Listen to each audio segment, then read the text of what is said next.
સૌરાષ્ટ્રની ભૂમિ એટલે સંતો ભક્તોની ભૂમિ। આ ભૂમિને અને સંતો ભક્તોને વિશેષ નાતો રહ્યો છે। આ ભૂમિએ આપણને અનેક સંતો ભક્તોની ભેટ આપી છે। એવું જ એક નામ એટલે મા પરમાબાઈ। મા પરમાબાઈને આજે આપણે વંદન કરીએ। વાંકાનેર પંથકનું મેસરિયા ગામ, એ ગામમાં ઝાલા ભગત નામે રબારી રહે। તેમના ધર્મપત્ની એટલે મા પરમાબાઈ, બંને દંપતી પ્રભુ પરાયણ। એક વખત વાતમાં મા પરમાબાઈએ પોતાના પતિ ઝાલા ભગતને કહ્યું કે ભગત, આમ નામ નુગરા ક્યાં સુધી રહેવું છે? હા પરમા, ધર્મમાં કામમાં વળી ઢીલ કેવી? આવતી અષાઢી બીજે જઈએ તો કેમ? ભગત તમે કહો ત્યારે। માનવી ગમે તેટલી ભક્તિ કરે પણ ગુરુ વિના જ્ઞાન તો ન ઉપજે, ગુરુ વિના મટે ન ભેદ। આમ સંતો ભક્તો કહી ગયા છે, કોક દોરનાર હોય તો અગમના માર્ગે જવાય। ઝાલા ભગતના પિતા જ્ઞાતિના આગેવાન, 8-10 સાતીની જમીન 5માં પૂછાય એવા ઉદાર હતા અને બધી રીતે સુખી હતા। 4 ભાઈઓમાં ઝાલા ભગત સૌથી નાના। મા પરમાને બાળપણથી જ સાધુ સંતો પ્રત્યે લગાવ, કારણ તેમના માતા પિતા ભજનાનંદી, એટલે તેમના બાપુ સાથે ભજન સત્સંગમાં પણ જાય, એટલે બાળપણમાં જ કંઠી બંધાવેલી। એટલે યુવાન થતાં જ તેમના પિતાએ ઝાલા ભગત સાથે પરણાવેલા, એટલે બંને ભક્ત હૃદયના ભલા ભોળા। એમના આંગણેથી કોઈ ભૂખ્યું ન જાય। ગામ લોકો તો મા પરમાને આ વરુડીનો અવતાર કહેતા। ગમે તેમ હોય પણ ઝાલા ભગતના ભાઈઓને આ બધું ગમતું નહીં। 1-2 વખત ઝાલા ભગતને બોલાવી અને કીધું પણ ખરું, પણ ભગતે કાંઈ મનમાં ન લીધું। દેવી, કોનો આશરો લઈશું? ભગત, આપો રતો, જેના મન નિર્મળ અને સત જેવા 8 પોર। એમના ઘરેથી પણ અન્નપૂર્ણાનો અવતારો, કાઠી દરબાર પણ કરુણાની મૂર્તિ। કહેવાય છે કે એના માથે મેપા ભગતનો હાથ છે। અને એક દિવસ બંને પતિ પત્ની બીજના દિવસે ચાલ્યા મવડીના માર્ગે। આંગણામાં આવેલા મહેમાનને જોઈ આપા રતાએ મીઠો આવકાર આપ્યો। નામ ઠામ જાણી અને પૂછ્યું કે કેમ આવું થયું બાપ? ઝાલા ભગત બોલ્યા, નામ સાંભળીને શરણે આવ્યો છું બાપુ। અગમની ગમ પાડો તો તાળા ઉઘડે, એ આશાએ આવ્યો છું। અરે મારા બાપ, મારાય હાટડા બંધ પડ્યા છે તો તારા ઉઘાડવાની ઊંચિયું ક્યાંથી કાઢું? પણ ભલે આવ્યો ભાઈ। ઝાલા, આશ્રમ બાંધ્યું છે કે એકલો જ છો? હા આપા, ભંડારી પણ સાથે જ છે। આજ્ઞા આપો તો બોલાવી આવું। બોલાવ ભાઈ, જા। બાપને ઘેર દીકરીથી બહાર કેમ બેસાય? આ વાતચીત સાંભળી બાપુના ધર્મપત્ની બહાર આવ્યા। એ ભાઈ કોણ છે ભગત? મેસરિયાનો માલધારી છે, ત્રિવિધ તાપે બળેલો માર્ગ સમજવા આવ્યો છે।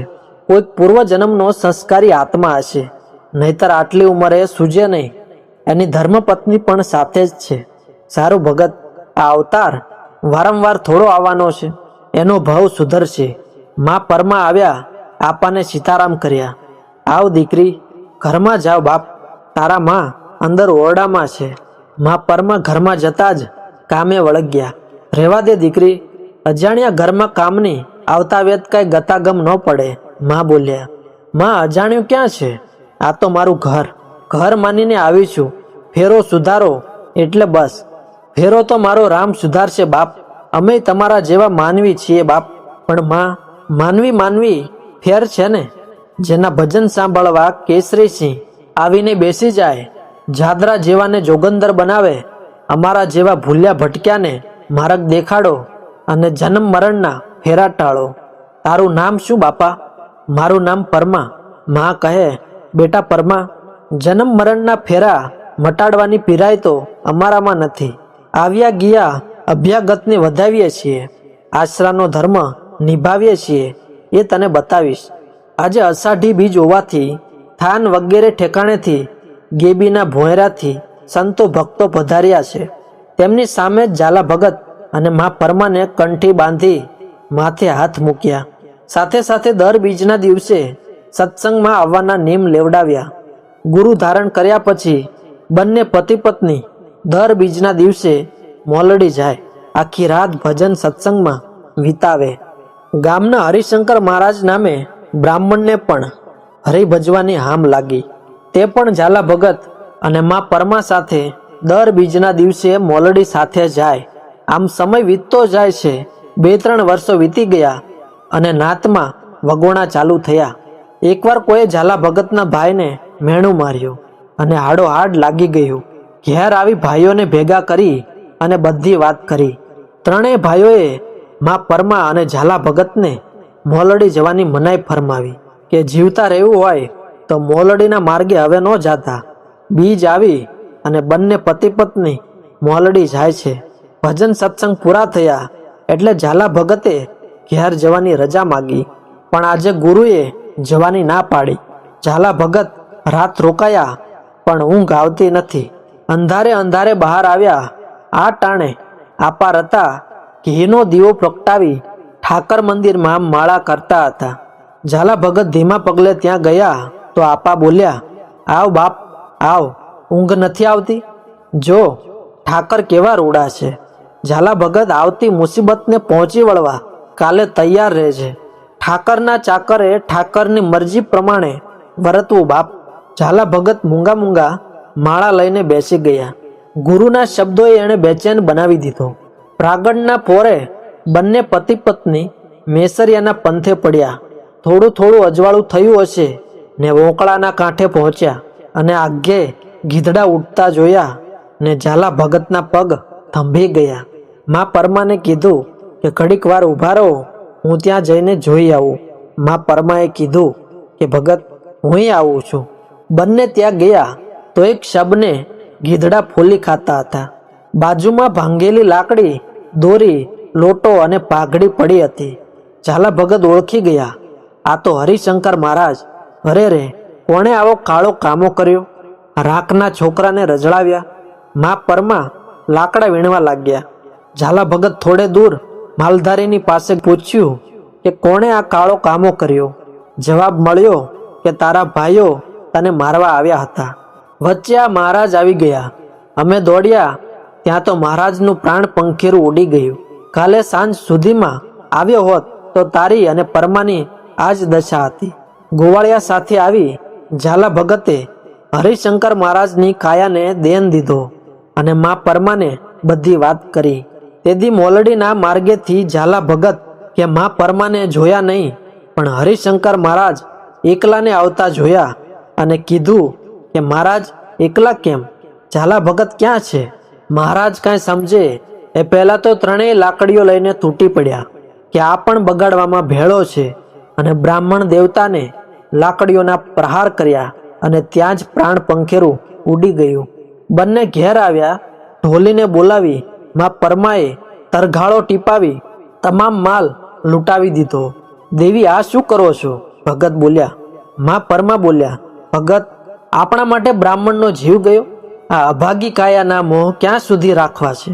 હું તો સમાતમાં બેસી જવાની છું. આ ઘરની પીડા ઓછી કરતી જાઉં છું. ભગત હવે સત્સંગ કરજો અને જામો જામે ત્યાં દાસીને યાદ કરજો. જ્યાં બ્રહ્મ હત્યા થાય, જ્યાં બ્રહ્મ હત્યારા હોય એ કુળને, એ ગામની વહુ તરીકે પરમા જીવે નહીં અને આ તો મારા લીધે જ હત્યા થઈ છે. ભગત સમાત ખોદાવો અને તૈયારી કરો. પરમા હું તારો ભેળો આવું છું. અને બંને જતી સતી ઉગમણી બાજુમાં ગાલવ કુંડ નામે સ્થાન છે ત્યાં આવ્યા અને ગામ લોકોને બોલાવી કહ્યું, હે અમારા ધર્મના માવતરો, અમારા માટે બ્રહ્મ હત્યા થઈ. હવે અમારે સમાધિમાં બેસવું છે. અમને છેલ્લી વિદાય આપવા સમાધિ ગાળી આપો. ગામના શેઠ બોલ્યા, જે થવાનું હતું તે થયું, પણ તમારે આત્મહત્યા શા માટે કરવી પડે? અને મા પરમા બોલ્યા, શેઠ આમાં આત્મહત્યા નથી. અમે તો અલગ ધણીને આરાધનાર. અમે તો જીવતા મરેલા. અમે સમાધિને કાંઠે બેસીને જ પ્રાણ છોડશું. જો પ્રાણ ન જાય તો તમારે અમને સમાધિમાં બેસાડવાના નથી. સૌ ગામ લોકો સહમત થયા. સમાધ ખોદાય તૈયાર થઈ. ગામ લોકો દર્શને આવવા લાગ્યા. બંને જતી સતી સજોડે સમાતના કાંઠે બેઠા. ગામ લોકોની સાથે સાથે પસ્તાવાથી અથવા તો શરમથી ઝાલા ભગતના ભાઈઓ પણ આવીને બંનેને પગે લાગ્યા. તેમને ઉપદેશીને મા પરમા બોલ્યા, જેઠજી વહેવારોની લાજ રાખવા નકામી બ્રહ્મ હત્યા માથે લીધી. આ ભવ તો અમારો પૂરો થાય છે. આવતા ભવે તમારો ભાઈ ગિરનારની છાયામાં ગોંડલથી ઉપર લોહાણા જાતિમાં જન્મશે, તેથી હું પણ તેની ઘરવાળી હઈશ. મારા દાન લેવા દીનોનાથ આવશે અને મારો ધણી આવી આજની અધૂરી વાતને બીજા જન્મારે પૂરી કરશે. અમારી કીર્તિ ત્યારે સૌરાષ્ટ્ર વિંધી વિંધ્યાચળના પહાડો પર થઈ દુનિયાભરમાં ફેલાશે. આમ કહીને તમામને વંદન કરી પરલોક સીધાવ્યા. ત્યારબાદ વિધિવત પૂજન કરી સમાતમાં બેસાડવામાં આવ્યા અને ગ્રામજનોએ જયનાદ કરી માથે માટી વાળી. એમ કહેવાય છે કે ત્યારબાદ ત્રીજા દિવસે સમાતના પૂજન નિમિત્તે ભંડારો કર્યો.